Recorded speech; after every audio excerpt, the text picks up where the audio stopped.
Mesdames, Messieurs, bonsoir. Dans les titres ce soir, lancement officiel de l'année Saint-Martin. Aujourd'hui, nous serons en direct au cœur de la Martinopole à Tours pour vous faire vivre ces premières festivités. À 3 semaines des régionales et du premier tour le 6 décembre prochain, début des émissions spéciales ce soir sur notre antenne. Premier invité du Grand Oral, Philippe Loiseau, tête de liste Front National. Quelle est la place du vélo à Tours? Dans ce journal, nous allons faire le point sur l'utilisation du vélo dans l'agglomération tourangelle. Plus de 8000 pèlerins sont attendus pour célébrer l'événement, le 1700e anniversaire de la naissance de Saint-Martin. La ville de Tours veut capitaliser sur l'événement tout au long de cette année. Et ce soir, c'est parti, lancement officiel de cette année martinienne, avec en point d'orgue l'illumination en rouge de plusieurs monuments, l'hôtel de ville de Tours, la tour Charlemagne et de la basilique. On prend tout de suite la direction de cette Martinopole pour retrouver Romain Delville. Romain, Tours est drapé de rouge ce soir. Vous êtes place Châteauneuf, à côté de la basilique. Quelle est l'ambiance ? Alors l'ambiance, les gens sont arrivés tout doucettement et puis à partir de 18h30, ça y est, c'est arrivé. Alors c'est vrai qu'ici, l'esprit de Saint-Martin, le partage, donc manger des produits locaux gratuitement, la présence de nombreuses confréries. Puis vous voyez derrière moi en effet des stands où l'on peut boire des choses tout à fait sympathiques et souvent rouges. Place Châteauneuf. Je suis en compagnie d'Antoine Sellos, directeur du Centre culturel européen Saint-Martin de Tours. Allez, l'esprit Saint-Martin, alors que nous sommes à côté d'un feu bien au chaud, quel est l'esprit aujourd'hui de cette soirée place Châteauneuf? C'est évidemment festif, bien évidemment. On fête l'été de la Saint-Martin. Le Martin meurt le 8 novembre, il est enterré le 11. Et on raconte que les bords de Loire refleurissent au passage du convoi mortuaire de Saint-Martin. Et du coup, dans toute l'Europe, on fête la Saint-Martin le 11 novembre. Et souvent la veille, en fait, du 11 novembre. Donc le 10 novembre, c'est une occasion pour nous, bien évidemment, avec la ville de Tours, de pouvoir représenter tous ceux qui sont dans l'esprit martinien, l'esprit du partage. D'où la présence des confréries en particulier? Oui, des confréries, mais il y a également les syndicats, les associations qui sont présentes et chacun présente son produit autour de Saint-Martin. Allez, 1700 ans, l'anniversaire, cette douceur tourangelle que se poursuit au mois de novembre, c'est un signe? Alors, en tout cas, il est très clair que l'été de la Saint-Martin s'est bien révélé cette année. Alors on espère qu'en tout cas ça va nous porter chance pour le 1700e anniversaire. C'est le lancement également ce soir. L'année 2016 sera donc une grande année pour Tours et pour la Touraine. Et on est ravis en tout cas de participer à ce renouveau autour de Saint-Martin. Allez, Saint-Martin qui partage sa cape rouge avec un indigent du côté d'Amiens. Aujourd'hui, la ville qui se revêt sur différents monuments de rouge. Voilà, c'est des choses fortes pour vous? Oui, je crois que c'est vraiment symbolique, bien évidemment, de pouvoir illuminer des lieux comme la tour Charlemagne, en particulier la basilique ou la mairie d'ailleurs, puisqu'en fait ces deux monuments, la basilique et la mairie, ont été dessinés par Victor Laloux, qui était donc l'architecte de ces deux bâtiments. Et Victor Laloux, d'ailleurs, pour la petite histoire, est né rue du Petit Saint-Martin, à côté de l'endroit où on a déposé le corps de Saint-Martin le 10 novembre. Donc vous voyez, tout est un petit peu lié.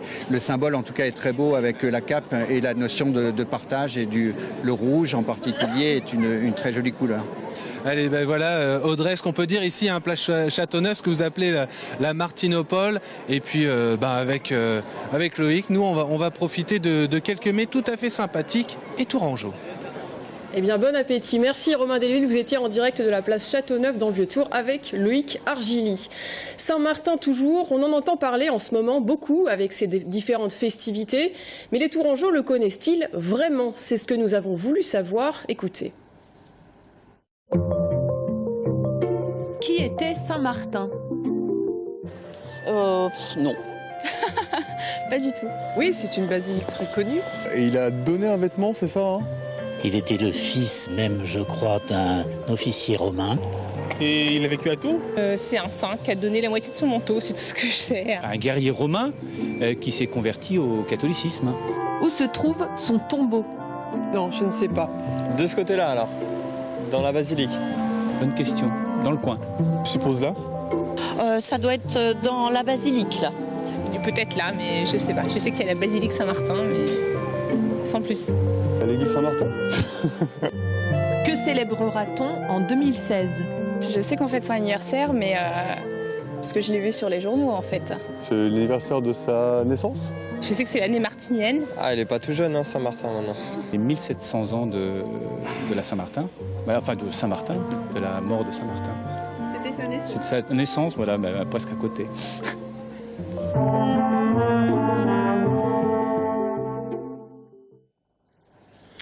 À 3 semaines des régionales et du premier tour, le 6 décembre prochain, début des émissions spéciales ce soir avec TV Tour, France Bleu et La Nouvelle République.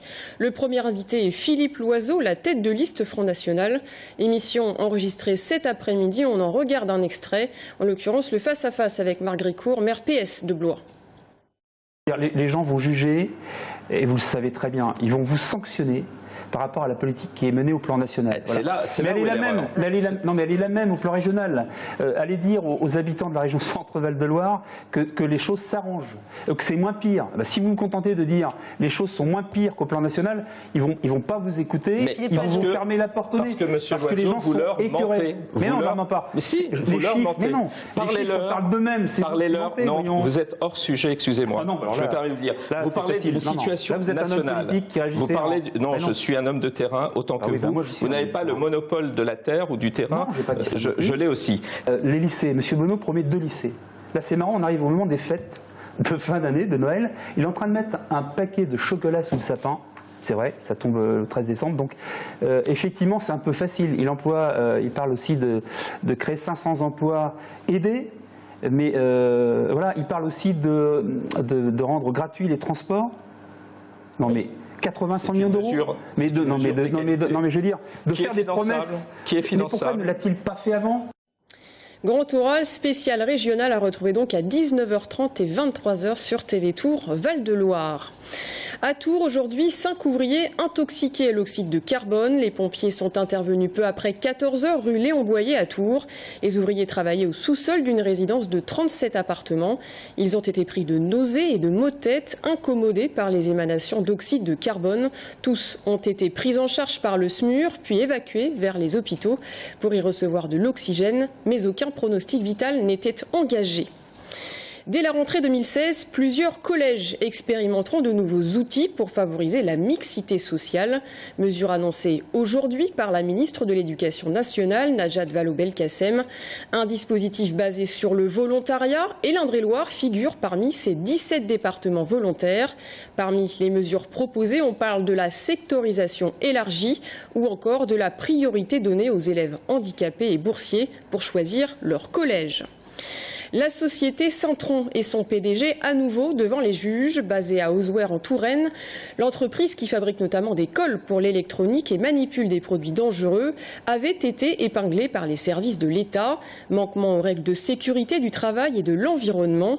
Centron et son patron Robert Moore étaient poursuivis pour mise en danger de la vie d'autrui dans l'exploitation de son usine près de Château-Renaud entre 2005 et 2010.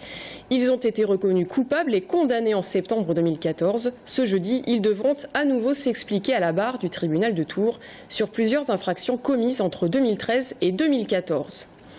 L'intérim repart dans la région, signe possible d'une reprise de l'économie locale, plus 6% d'augmentation en région centre, tout comme en Indre-et-Loire, entre septembre 2014 et septembre 2015.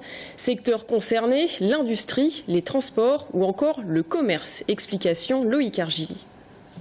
Les chiffres de l'intérim en Indre-et-Loire sont positifs, près de 6,1% de hausse entre septembre 2014 et septembre 2015. Mais est-ce vraiment le symbole d'une reprise économique? Les choses ne semblent pas si simples. Il est plus facile d'avoir recours à ces prestataires-là, qui sont d'extrêmement bons professionnels d'ailleurs, que de signer un CDI. C'est une contrainte aujourd'hui qu'on retrouve souvent.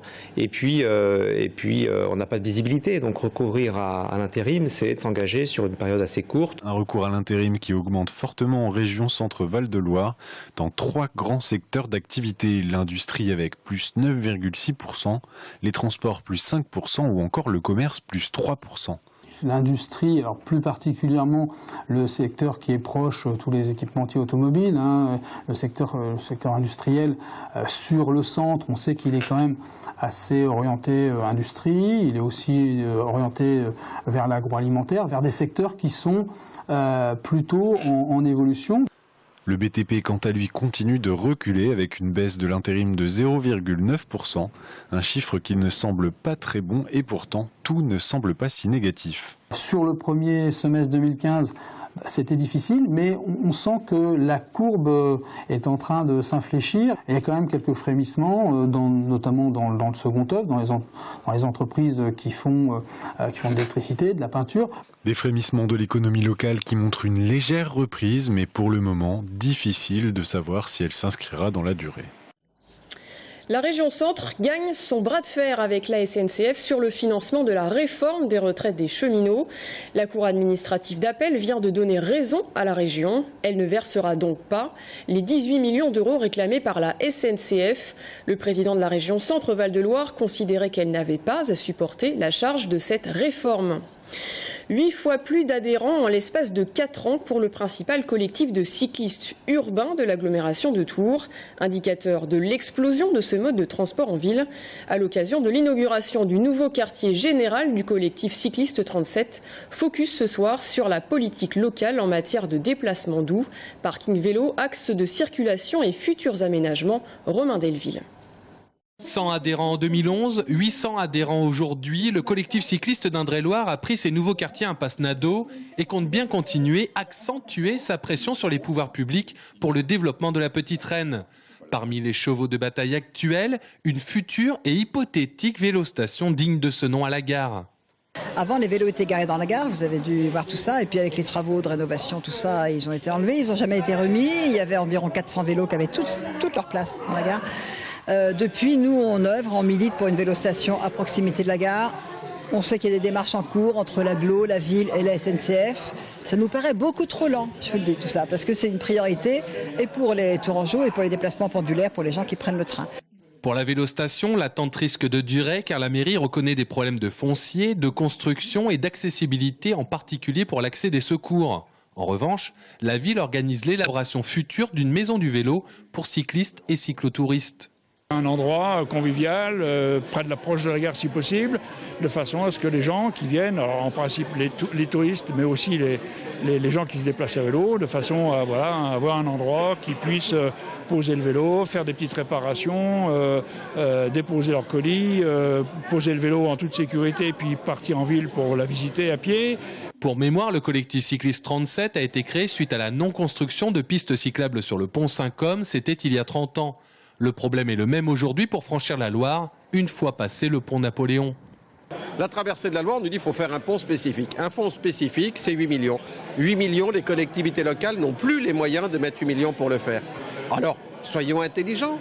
Pourquoi est-ce qu'on n'accrocherait pas une passerelle sur le pont du périphérique? Une passerelle, vous savez, des poulies qu'on pourrait remonter si la Loire se met en crue, mais qu'on pourrait baisser au niveau des routes et faire en sorte que les gens puissent passer au quotidien. Alors peut-être qu'une fois tous les 10 ans, on pourrait plus passer 3-4 jours, mais c'est rien, mais ça coûterait bien moins cher.